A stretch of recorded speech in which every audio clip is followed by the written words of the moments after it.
Hay una serie de autores, por ejemplo, David Hart, un profesor americano, tiene una serie de libros muy buenos, que están intentando recuperar la vieja teoría de clases austríaca. Porque otra cosa aparte, aunque no le diera muy interesante, es raro el austriaco que no haya escrito sobre clases. Por menos los austriacos modernos. Hayek tiene algunas cositas, porque a mí me cuando habla de por qué los humanos se ponen en la cabeza. Mises tiene un casi desconocido texto, lo toca también superficialmente en burocracia, en unas cosas, pero tiene un texto que se llama The Clash of Interest Groups, el clash de los grupos de interés, que es un pequeño panfletito, así que toca también este tipo de cosas, donde digamos, Rothbard, por ejemplo, Hoppe escribe de eso bastante, Joe Salerno tiene también algún paper sobre este tipo de cosas, Walter Block tiene trabajos también sobre este tipo de temas. Es raro el austriaco que no le interesa el tema. Digamos que no es la parte central de su obra, pero, repito, es raro el austriaco que no toca este tipo de tema o que no se interesa por este tipo de tema. ¿Por qué? Porque esta idea tiene raíces antiguas, es más, las coge Marx. La idea de las clases viene de los liberales viejos franceses. El profesor Siedentrop escribió un paper hace también unos cuantos años diciendo que hay una tradición como olvidada en un libro de homenaje que le hicieron a Isaiah Berlin, que hay como una tradición olvidada en el liberalismo, que prima así la tradición de Stuart Mill y de Ricardo, así con sus equivalencias ricardianas y sus cosas así, ¿no? Muy centrada en la economía, muy centrada así en el comercio, en las leyes, ese tipo de cosas, pero que olvida análisis de clase. Y el mainstream económico olvida el análisis de clase. En cambio, la escuela francesa, que viene básicamente de Say, para que no lo conozcan, es un auténtico genio. Para mí es un auténtico monstruo. Es de lo mejor que leí yo en mi vida. Hay 50 páginas que hay en el tratado que pues, son excelentes cuando explica esta cosa.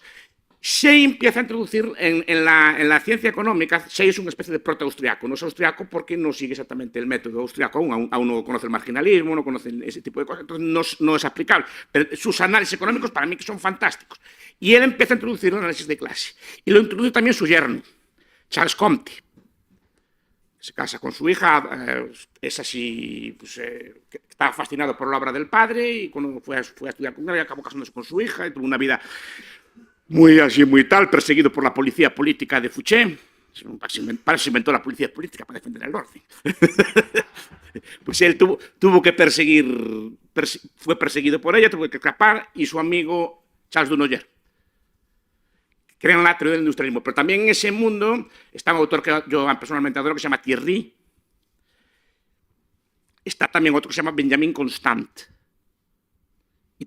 Y probablemente la obra económica de Tocqueville, no la obra política, la obra económica de Tocqueville, que está escrita en periódicos, no está escrita en libros, nunca hizo un libro sobre eso, pero que se estudia en ese tipo de libros que acabo de decir ahora, y sobre todo en el libro de Hart, que se llama así, Class Analysis. ¿Qué decían estos señores? ¿Qué decía Thierry? ¿De dónde viene el Estado? La conquista. Dice, el Estado para él es una banda de piratas que por la fuerza conquista un territorio y lo usa para esclavizar a la población y extraer rentas. Pero lo mismo dice después Spencer, y lo mismo dicen otros autores. La idea de que el Estado, y Constant lo tiene claro, tiene un libro que se llama Del espíritu de conquista, se llama así, un panfletito pequeño, editado en Tecnos. Tampoco es muy conocido, pero la idea de que hay un espíritu. La idea es que es más fácil quitarle al otro lo que tiene que producir tú.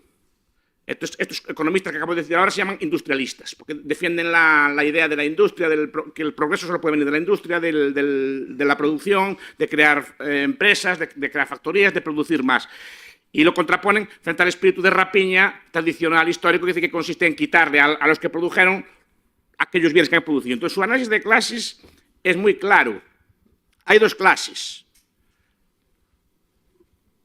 Los que producen y los que viven de lo producido, los que roban y los robados, los que saquean y los saqueados. Y su análisis de clases no es en términos de yo soy más rico que tú o cosas por el estilo, sino tú formas parte de la clase gobernante o no formas parte de la clase gobernante. Esa es la idea de ellos. Y lo tienen muy claro, y lo explican muy claro todos estos economistas, de los cuales bebe Marx. Solo que Marx, en vez de analizar en esa perspectiva, a veces se le escapa, a veces a Marx se le escapa, como a Engels a veces se le escapa este origen de las clases, pero es la idea de que hay una clase que vive del saqueo, del robo y del pillaje. Y esta es la idea que plantean estos autores, que son proto-austriacos, entonces que intentan recuperar el concepto de la clase. Este tema, la idea, también las ponen después los llamados elitistas, sobre todo Gaetano Mosca y Vilfredo Pareto. Pareto, en vez de leer las ecuaciones y leyeran tratados de sociología general, igual aprendíamos más. ¿No? Sí, sentido, y aquí viene la idea de la clase. ¿Cómo se organizan estas clases dominantes? La idea de Mosca, la idea de Pareto es que sí, que son individuos conscientes de su clase, ese concepto marxista de clase en sí, clase para sí, ellos también también está achacado de ahí, es decir, que son conscientes de que son gobernantes y se estructuran y se organizan. Entonces, aquí hay un debate teórico de cómo se organizan estas clases gobernantes. Yo creo que se organizan igual de forma, yo creo que ya lo expliqué varias veces, creo que las clases gobernantes se organizan entre ellas de forma anárquica y se coordinan entre ellas por señales que ellos tienen, lo que explica, por ejemplo, Wright Mills en La élite del poder, lo que explica Domhoff, por ejemplo, quien gobierna en Estados Unidos, o en sus libros de Eiger Circles, los círculos más elevados, ¿no? Que son los que explican estas cosas. Que, por cierto, que son, al revés, ahora dimos la vuelta, son los marxistas que empiezan a analizar así, y Rothbard y estos toman sus análisis de ellos. Y Joseph Stromberg, por ejemplo, toma sus análisis de estos marxistas que analizan las clases así, en términos de altas clases que gobiernan. Entonces, hay como, eso lo explicó Mosca también, hay como una alta clase gobernante y hay una clase media gobernante.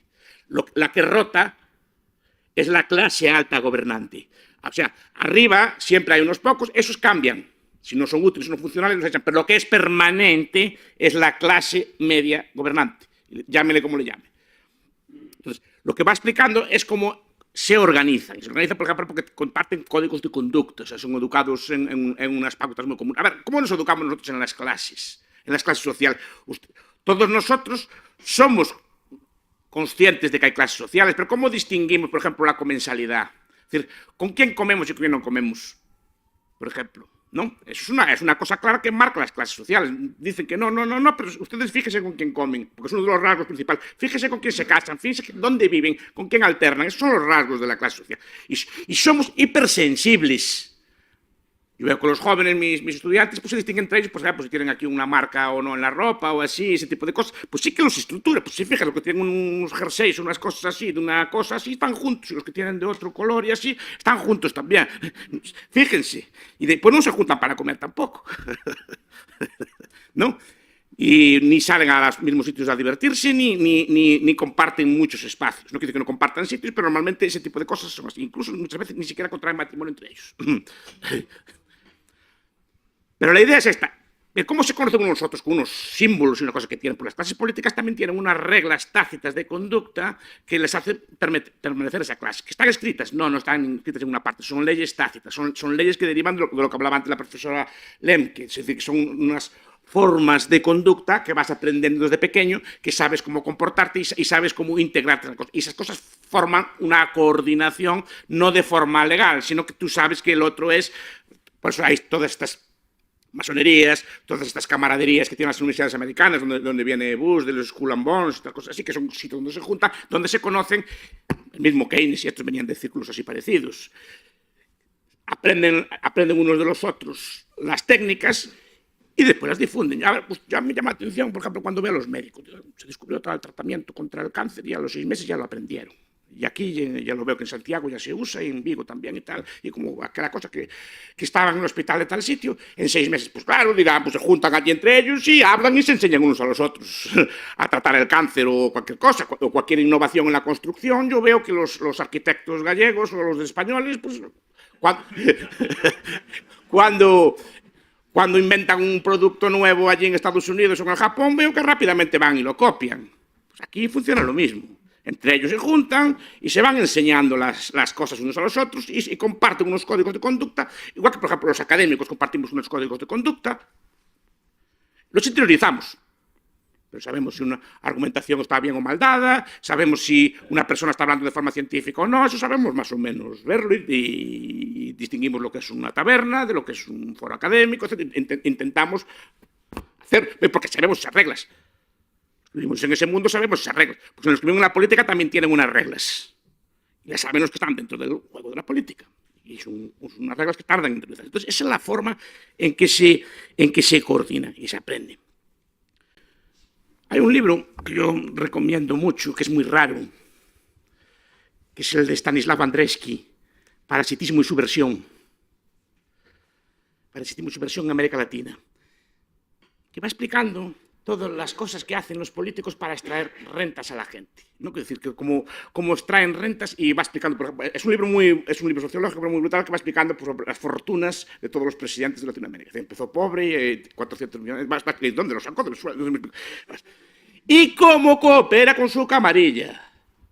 Y cómo le da de comer a la clase baja, por ejemplo, cómo le deja robar a los jueces, en toda América Latina, ¿no? Cómo les deja robar, les deja que saquen tajada de las cosas, a todos sus funcionarios les permite pues, vender favores, licencias de construcción o lo que sea así, les da de comer, él lleva la tajada grande, pero les da de comer y los tiene unidos a todos los demás. A los policías decía que les dejaba ser corruptos, etcétera, que les dejaba quedarse con el dinero de las multas y cosas así por el estilo, pero todos, para coercionarlos, les daba una serie de cosas. Y va explicando todas las formas que estos van elaborando.